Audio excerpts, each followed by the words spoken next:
Bienvenue à Partage et Prière depuis l'ancienne cité d'Éphèse.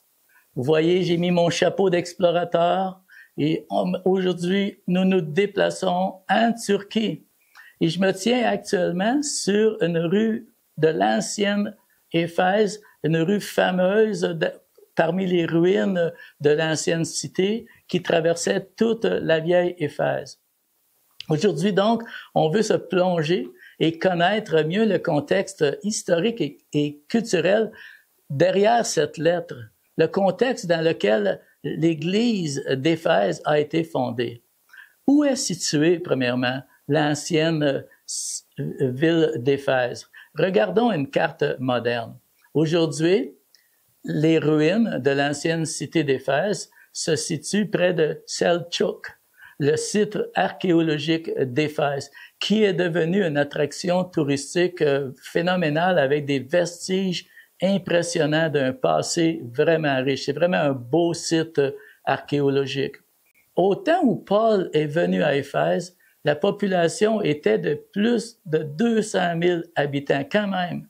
Éphèse était la ville la plus importante d'Asie mineure et c'était un centre commercial majeur parce qu'elle était située sur la route terrestre et maritime la plus directe pour voyager de l'Est à l'Ouest de l'Empire romain. Selon Actes 18, vers la fin de son deuxième voyage, environ 52 avant Jésus-Christ, Paul avait rencontré Aquilas et Priscille à Corinthe et se sont rendus à Éphèse ensemble. Mais lui-même n'y est pas resté très longtemps, il a fallu qu'il aille à Jérusalem. Mais peu de temps après, il repart pour un troisième voyage. Et là, il part par la voie de la terre. Et quelle aventure si on y pense! Imaginez qu'il a dû parcourir plus de 1100 kilomètres à travers des routes, souvent à travers les montagnes et sous des températures souvent arides. Puis Paul arrive à Éphèse, là, c'est là qu'il a demeuré le plus longtemps dans sa carrière de missionnaire. Il a exercé un ministère d'impact super important. Et sa première rencontre fut avec 12 des disciples de Jean-Baptiste. Ils n'avaient pas encore entendu l'évangile de Jésus. Alors, au chapitre 19, verset 5, Paul leur explique l'évangile, ils furent baptisés, et Paul leur impose les mains, et le Saint-Esprit descend sur eux, et ils parlaient en langue et prophétisaient. Et donc, ce sont eux, officiellement, les 12 premiers convertis de l'Église d'Éphèse. Et plus tard, au verset 8, on lit que pendant 3 mois, dans la synagogue, et dans le texte grec, on lit que Paul, chaque jour, envers les Juifs qui étaient là, dans la synagogue, et les non-Juifs, les Grecs, il raisonnait, il répondait aux arguments, il essayait de persuader au sujet du royaume. Quel bel exemple pour nous, les chrétiens, de faire ce que Paul a fait et qu'on puisse vraiment expliquer notre foi. Mais au verset 9, nous lisons, quelques-uns étaient obstinés, leur attitude n'était pas bonne, ils refusaient de croire, et non seulement ça, mais ils insultaient la voix publiquement devant l'Assemblée. Donc, Paul a pris une décision de quitter, et il prit avec lui les croyants, les disciples. Qu'est-ce qu'il a fait ensuite?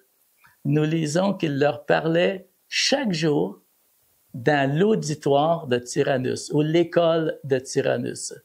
Aujourd'hui, l'école est disparue, mais plusieurs chercheurs situent l'école de Tyrannus juste à côté de la bibliothèque de Celsus. Cette bibliothèque-là est très connue. C'est un des plus beaux monuments qui restent dans le site archéologique. C'était une merveille architecturale. C'était la 3e plus grande librairie du monde antique.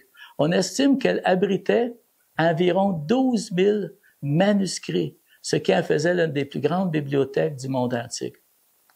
Il y a un texte antique qui nous dit que Paul tenait ses réunions à l'école de Tyrannus de 11 heures le matin jusqu'à 16 heures, pendant les temps de repos où il faisait le plus chaud, parce que Tyrannus enseignait la philosophie le matin. Mais lui, il se servait des heures disponibles jusqu'à 4 heures de l'après-midi. Et rappelez-vous que Paul, à travers tout ça, il devait travailler pour subvenir à ses besoins. Puis au verset 10, ça dit, cela dura 2 ans.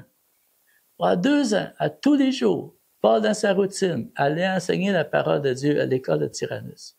Ça, c'est pas étonnant que l'œuvre d'Éphèse ait été si vaste, rapide et efficace. Au verset 10, tous ceux qui habitaient l'Asie, là, c'est fort ce qu'on lit là.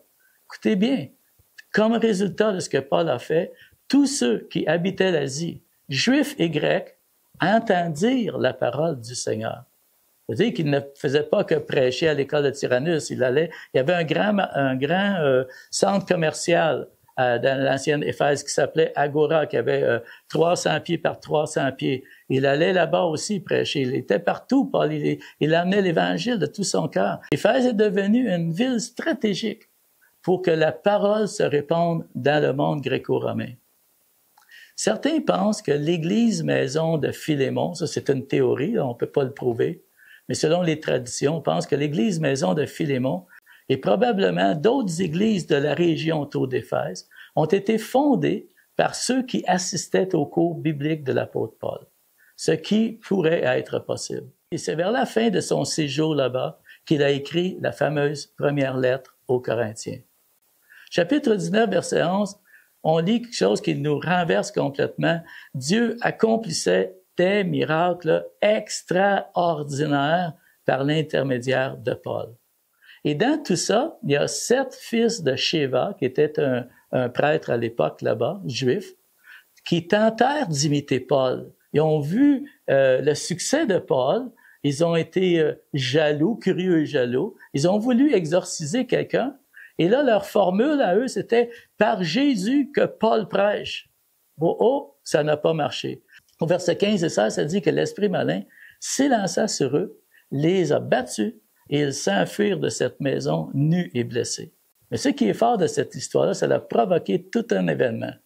Cela fut connu de tous les Juifs et de tous les Grecs qui demeuraient à Éphèse.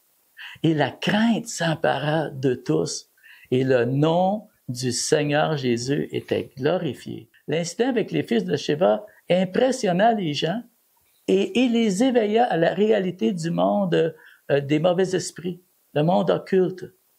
Au verset 18, ça dit que beaucoup de gens devinrent chrétiens, croyants, et venaient avouer à haute voix, publiquement, ce qu'ils avaient fait. Et au verset 19, ceux qui avaient exercé les arts magiques apportaient leurs livres et les brûlèrent devant tout le monde. Et la somme était évaluée, selon une évaluation moderne, à 400 000 heures de salaire. Imaginez-vous combien de livres ont brûlé le feu qu'il y avait eu là. Avant de devenir chrétien, dans ma recherche de Dieu, de vérité, je m'étais intéressé à l'astrologie, les astres, et puis prédire le futur à mes amis, puis quelqu'un m'avait introduit à des livres de magie, tout ça. J'étais curieux, je cherchais. Quand je suis devenu chrétien, j'étais bébé chrétien, et quand j'ai lu ce texte-là, wow, ça m'a saisi. Je me souviens, j'habitais à la campagne. C'était le début de l'hiver.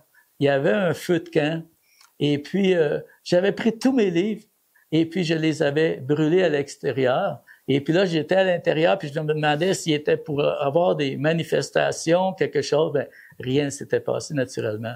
Et c'est ainsi que j'ai vraiment fini, j'ai compris. Comme dans le texte, ça dit, au verset 20, ça dit, c'est ainsi que la parole du Seigneur croissait en puissance et en force.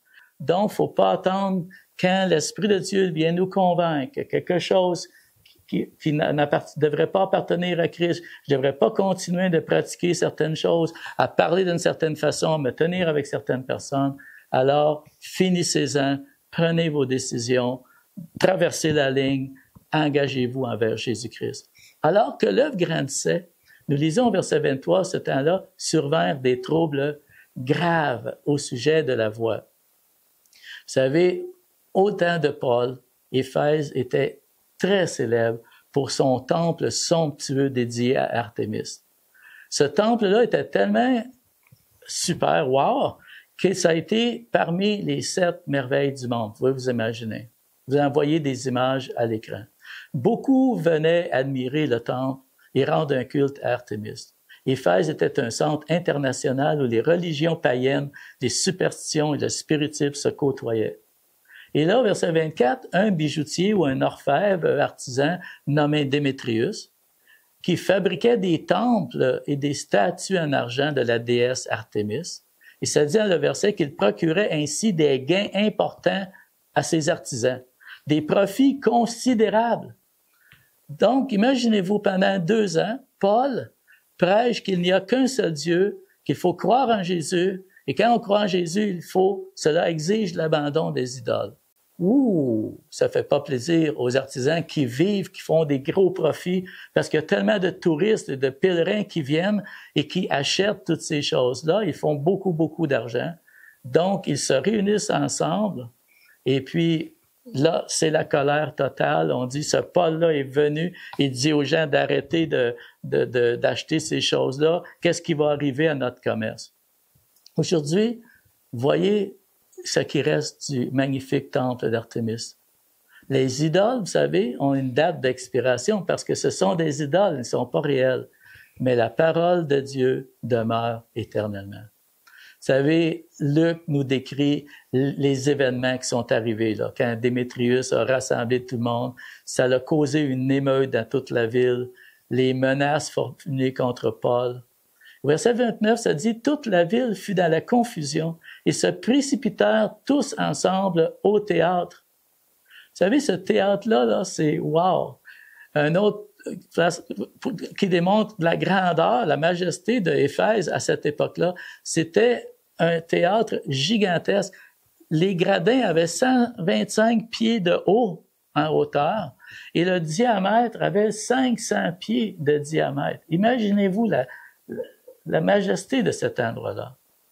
Donc, pendant 2 heures, on lit, ils criaient, là, toute la foule, la ville était là. Il y avait des gens même qui criaient, puis ils savaient même pas l'origine de ce qui se passait. « Grande est l'Artémis des Éphésiens! Grande est l'Artémis des Éphésiens! » Et cet événement-là a amené Paul à quitter Éphèse et à aller ailleurs pour continuer son ministère. C'est donc ainsi que l'Église a été établie à Éphèse. Et environ 10 ans plus tard, vers l'an 60 à 62, après Jésus-Christ, Paul a écrit la lettre aux Éphésiens, la fameuse lettre aux Éphésiens, depuis sa prison à Rome. Il était en prison quand il a écrit ce magnifique document de théologie, de vie, de puissance, de bénédiction. Elle fait partie des lettres qu'on appelle des lettres de captivité, aux côtés de Philippiens, Colossiens et Philémon. Et en conclusion, ce soir, avant d'écouter un chant et de prier, la lettre aux Éphésiens ne prend tout son sens que lorsqu'on la replace dans le contexte historique de la ville où cette lettre-là fut semée. Elle vient de l'Église d'Éphèse, de l'expérience de Paul et tout ça. Et Paul se souciait de cette assemblée-là. Il faut réaliser que c'était quand même une assez jeune Église, là, Éphèse. Donc, Paul avait à cœur de les fortifier, de leur montrer leur identité, la force et la puissance de Dieu, leur montrer comment vivre, leur montrer comment combattre, comment vivre la vie chrétienne pratiquement d'une façon digne de l'Évangile. Nous vivons dans une culture tout aussi diverse et souvent très sceptique qui s'oppose à Dieu, qui s'oppose à l'idée, au principe de Dieu. Seigneur, équipe-nous par ton Saint-Esprit. Remplis-nous de ta puissance, d'audace. Bâtis-nous, Seigneur, et bâtis ton Église dans notre culture aujourd'hui. Dans le nom de Jésus. Amen.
disons merci.